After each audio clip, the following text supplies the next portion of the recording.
Now, Dr. Shashi Tharoor. Thank you very much, Mr. Chairman. I'm grateful for this opportunity to speak on this extremely important subject because I've actually been leading an effort to help deal with it for the last 3 years.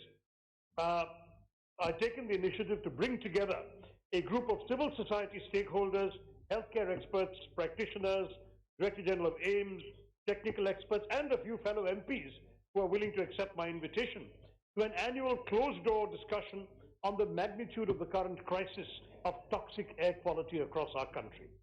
The discussions in 2017, 2018, also this year, dealt not only with the current state of air quality, but also extended to deliberations on what we could possibly do as concerned citizens and as elected representatives to create and implement a national action plan on cleaning up our air.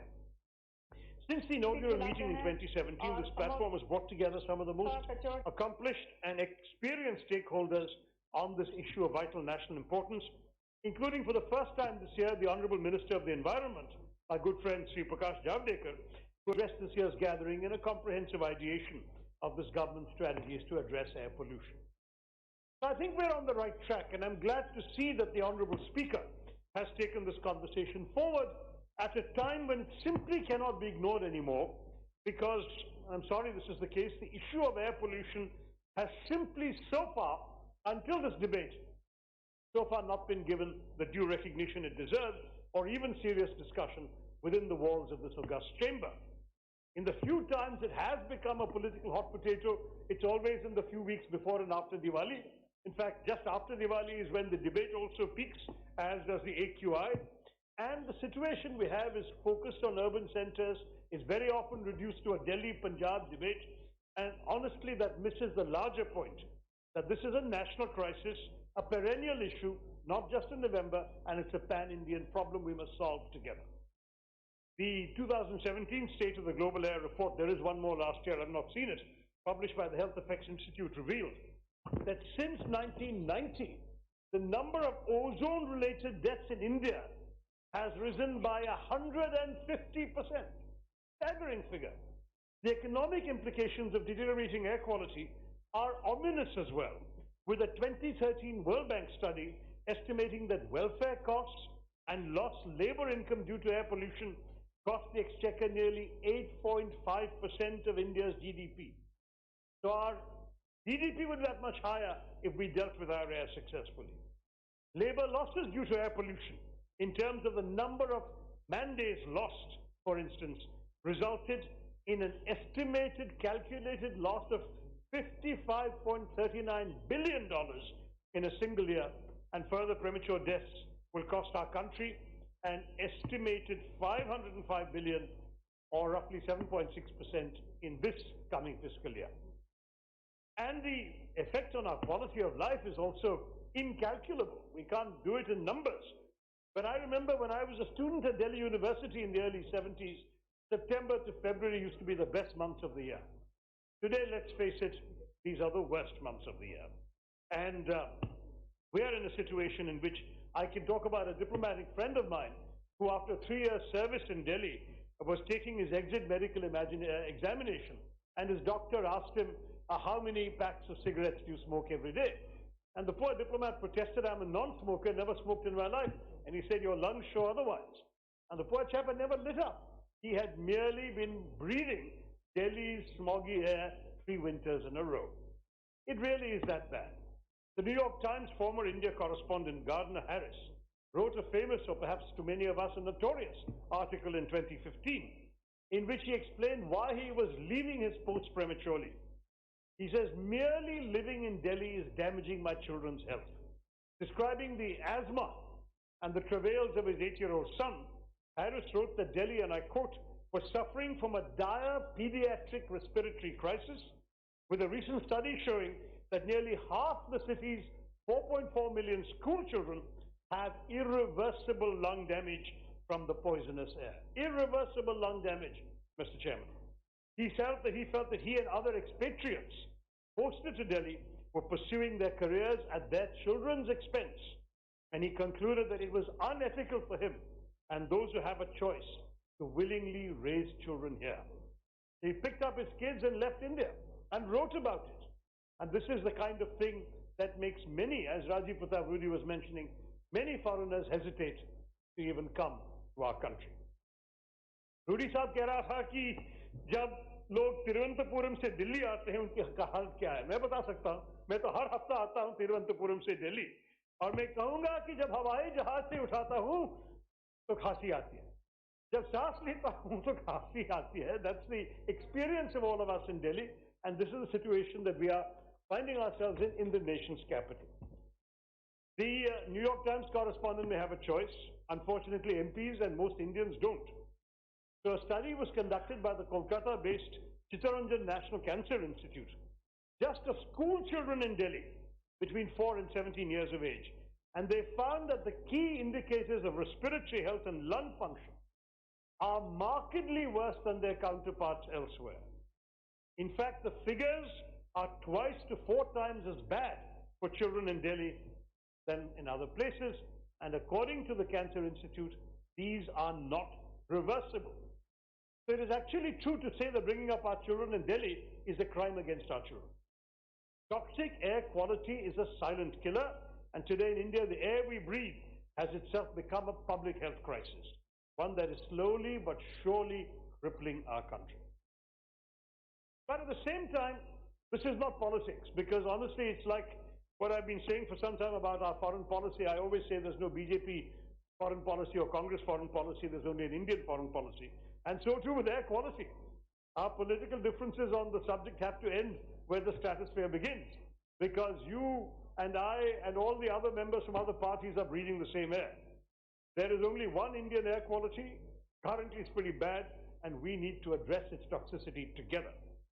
It's a problem that can be addressed if the right kind of sustained campaign focuses on both short-term and long-term interventions on this issue. Take, for example, China's action.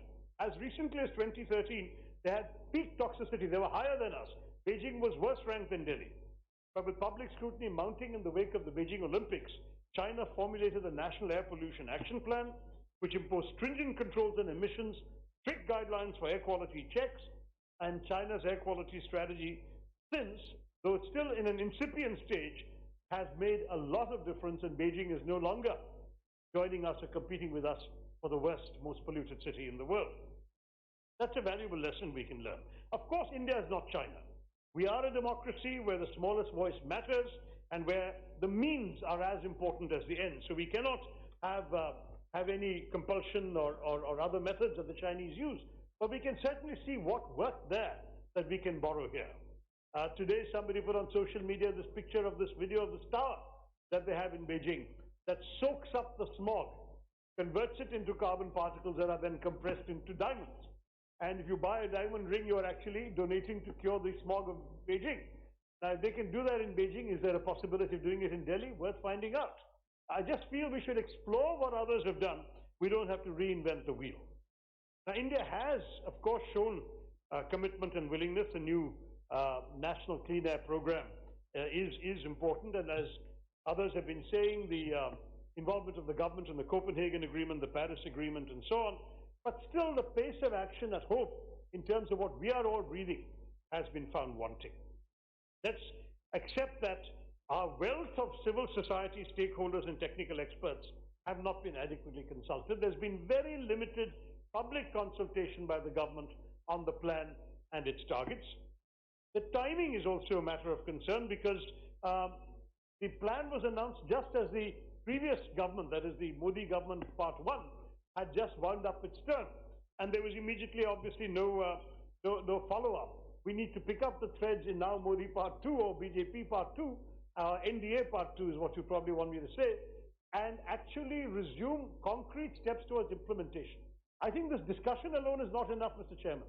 The minister should really come to the parliament and specify an action plan. The government and all of us must do this by such and such timeline. Only then will we actually make measurable progress. Making speeches we can all do, and that's what we are here to do. But we have to have concrete action. I do want to say that it is concerning that the national plan, as I have read it, has no legal measures incorporated within it to ensure accountability or penalize non-implementation. which will limit the effectiveness of the plan. If it was converted into an act, into a new National Clean Air Act, debated in Parliament and voted in Parliament, it would have the force of law. And that's something I strongly recommend to convey to the Environment Minister. So just to summarize, the action plan, in my view, must be ambitious. It must bring in the best of tech-based innovation and interventions wedded with our age-old heritage of sustainable practice, and of course conservation, because we have things worth conserving. We need to accept that our present infrastructure is insufficient. Even to monitor the scale of toxicity and air quality, we haven't done a great job. I know some of us have apps on our mobile phones that give us the AQI. But the fact is, in many parts of India, look at rural India, where the chula continues to burn out the lungs of citizens who have no affordable alternatives, or very few that they can afford to use. There is a problem even in rural India, not that we only suffer in Delhi. Second, the plan must be courageous in its guidelines. There must be tough deadlines and targets, and that I've already mentioned, so I won't repeat it. We must, of course, be conscious not to weaken the weakest in our society. Farmers, some have already spoken very emotionally about our farmers and how the burden should not be put on them because stubble burning is a cost-saving practice and so on. Well, the government has the money and the resources to give them a viable and cost-saving alternative. And in a diverse democracy like ours, we have to take all stakeholders along.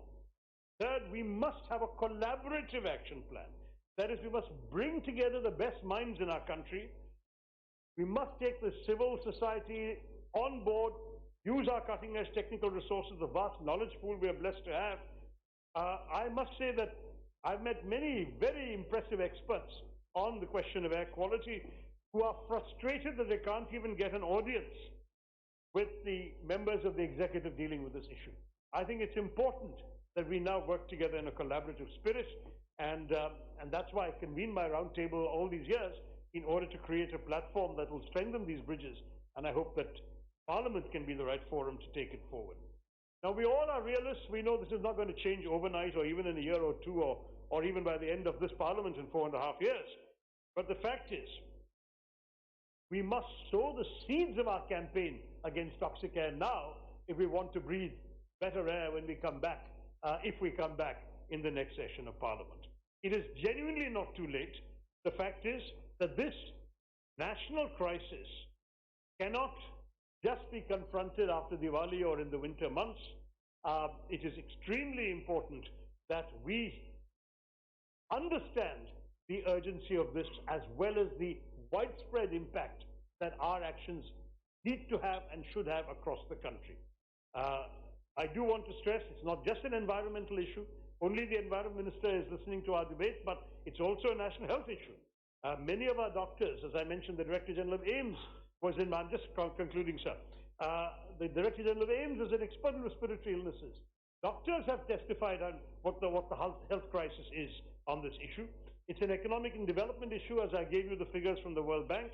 It's an issue of how India consumes, how India travels. It's also an issue that is central to the future of our country. So I hope that we will come up with equitable solutions, that we come up with collaborative solutions, that we find the political will for a legislative approach to implementing an effective national clean air policy. And I do want finally to say that I believe we have the will and the capacity. Don't forget what the British had reduced us to by 1947 and how we have climbed up from then to what we are today. We were a poster child for poverty, disease, destitution. Today we are a thriving economy and society. We can find the same willpower to conquer this challenge of toxic air. I do believe that that since this is something that affects all of us, we should work together. And in many ways, just as for John F. Kennedy, the moonshot was the great aspiration of his generation, I would urge that we make cleaning up our air the moonshot of our times, so that we finally are in a position to give our children and grandchildren decent air to breathe in a country of which we can be proud and live in health and contentment. Thank you, Mr. Chairman. Jai. Thank you. P. Raghuram Krishnandaji.